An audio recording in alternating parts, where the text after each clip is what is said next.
Bueno, un gusto saludar a la profesora Andrea Alargón.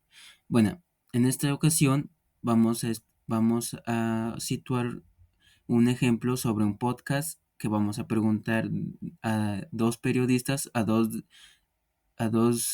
profesionales en derecho sobre la Constitución de Colombia de 1991. Bueno, en este grupo los integrantes son Carlos Hualpa, Giovanni Erazo, Cristian López y Catherine Burgos. Desearle el mejor de los éxitos, doctora Andrea Alarcón. Le habla Carlos Alberto Hualpa, estudiante de Derecho de segundo semestre de la Universidad Iberoamericana de Derecho. Esta vez vamos a hablar sobre la estructura de la Constitución de Colombia de 1991. Esa es la pregunta para el doctor Giovanni Erazo como profesional en Derecho. ¿Qué es la generación del estado de sitio en la Asamblea Nacional Constituyente de 1991?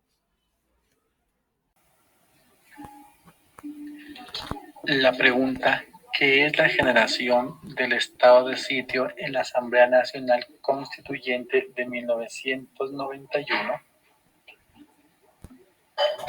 Esto se refiere a los constituyentes que fueron influenciados en su momento y que también vivieron bajo el estado de sitio que prevaleció en Colombia durante la gran parte del siglo XX.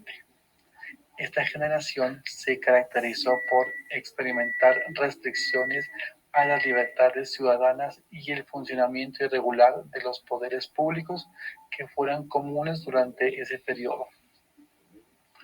La Asamblea, en parte, se enfocó en abordar estas consecuencias del estado de sitio y en construir una nueva constitución que pusiera fin a esta anormalidad institucional y de la cual se creó la Constitución Política de 1991. En resumen, la generación del estado de sitio en la Asamblea Nacional Constituyente representa la experiencia de quienes vivieron bajo la constante restricción de las libertades y el dominio del Ejecutivo sobre los poderes públicos y que ahora se encontraba en una posición para cambiar el sistema. Esta generación fue crucial en la constitución de una nueva constitución que buscaba garantizar los derechos ciudadanos y fortalecer la democracia. Bueno, continuando con la pregunta, esta pregunta es para la doctora Catherine Burgos como profesional en Derecho, que dice, ¿qué características fue reiterada una y otra vez para que Colombia fuera gobernada en el siglo XX? Buenas tardes con todos. Mi nombre es Catherine Burgos Bastidas, estudiante de segundo semestre de Derecho de la Universidad Iberoamericana. Frente a la pregunta, ¿qué característica fue reiterada una y otra vez para que Colombia fuera gobernada en el siglo XX? Podemos decir que la característica que fue reiterada una y otra vez para que Colombia fuera gobernada durante gran parte del siglo XX fue la anormalidad institucional, particularmente a través del uso recurrente del estado de sitio.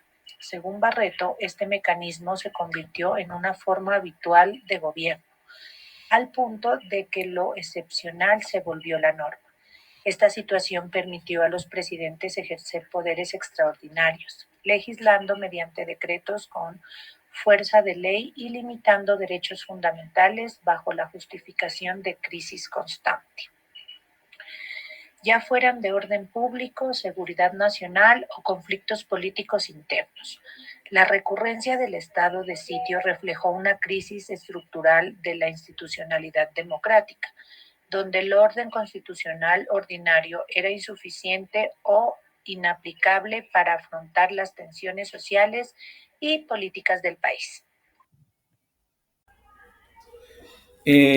Tercera pregunta para el doctor Giovanni Erazo. ¿Qué diferencia hay entre un estado de conmoción interior, un estado de guerra y un estado de sitio.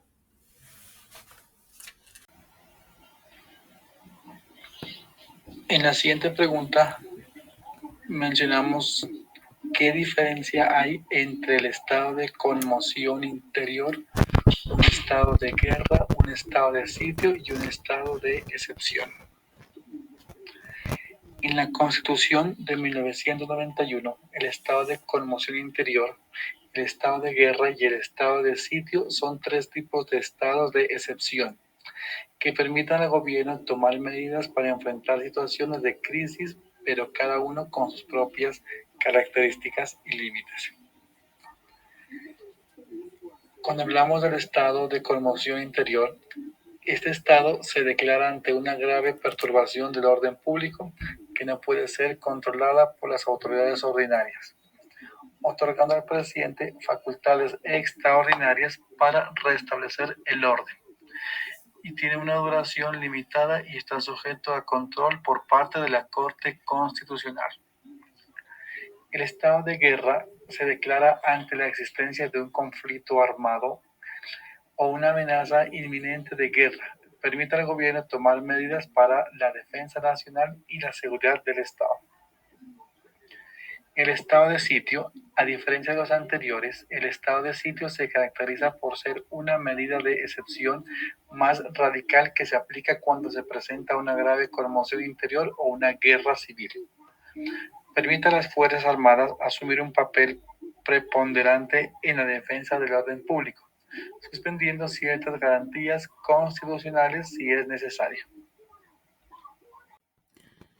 Bueno, siguiendo con la penúltima pregunta, que es nuevamente para la doctora Catherine Burgos, que es, frente a las realidades heterogéneas, ¿cómo fue implementado el estado de sitio? Frente a las realidades heterogéneas, ¿cómo fue implementado el estado del sitio? Frente a las realidades heterogéneas del país, es decir, un territorio marcado por profundas desigualdades regionales, distintas formas de violencia y diversidad social, el estado de sitio fue implementado de forma centralizada, uniforme y autoritaria, sin considerar las particularidades locales. Barreto explica que en lugar de una respuesta adaptada a las diferentes situaciones del país, el estado de sitio se impuso como una fórmula genérica para enfrentar cualquier crisis. Esto no solo debilitó la capacidad del Estado para gobernar de manera afectiva, sino que deslegitimó el ejercicio del poder, ya que la excepcionalidad se convirtió en una herramienta para reprimir la disidencia y limitar la participación política, especialmente en zonas donde la presencia del Estado era débil o nula. En consecuencia, la medida fue usada tanto para enfrentar insurgencias como para contener protestas sociales, erosionando el régimen democrático. Quinta pregunta para el profesional en Derecho, el doctor Giovanni Erazo. ¿Era cierto que el Congreso es completamente irresponsable en asuntos de orden público? ¿Era cierto que el Congreso es completamente irresponsable en asuntos de orden público?